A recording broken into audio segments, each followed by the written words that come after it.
As with most things, when you take them at first blush, they're not always what they seem. Whoa!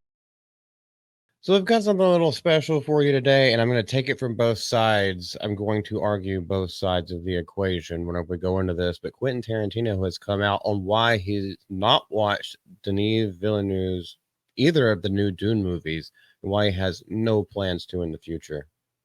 So his basic reason is I don't need to see that story again. It's one remake after another. Which, all right, let's hear his words first, and then I will talk the points.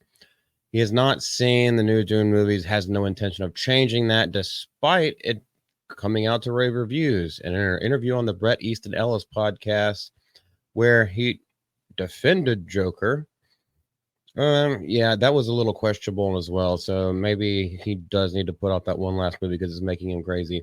The filmmaker was asked about whether or not was the Dune Part Two was the best movie of the year, and he just said, "I ain't seeing that." He watched the David Lynch version a few times. He didn't need this. He didn't need to see the story again. Okay, I can kind of see where he's coming from. I don't need to see spice worms. I don't need to see a movie that says the word spice so dramatically. There's a couple of words that almost all of your movies have been said very dramatically, multiple times. It starts with an N and ends in. Tarantino has nothing against him. Why would he? He's just not interested in remakes, which is totally fine. This is basically all we're seeing in Hollywood nowadays, anyway. So it actually, his point kind of holds up. Like, wow, just put a twist on something, like make your own story. You can be reminiscent of something, but yeah, write your own stuff. I don't need to see retellings with, better graphics or like a nicer camera or just different actors. I think that's kind of where he's actually coming from because he also goes and talks about Ripley and Shogun. He's like, no, there's 6 or 7 Ripley books, and he just doesn't want to see it. He's already gotten the information. He's already gotten the story, and he's moved past it.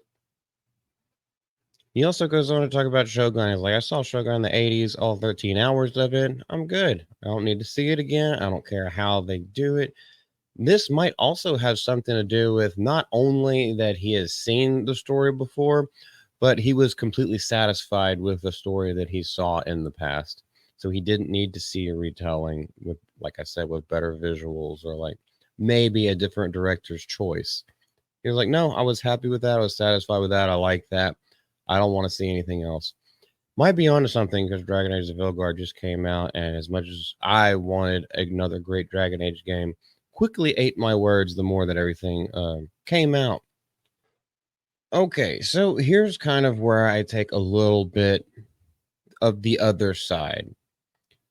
I can kind of take his back. I can get behind him on the fact that like Hollywood is just nothing but remake, reimagining, if you can even believe that.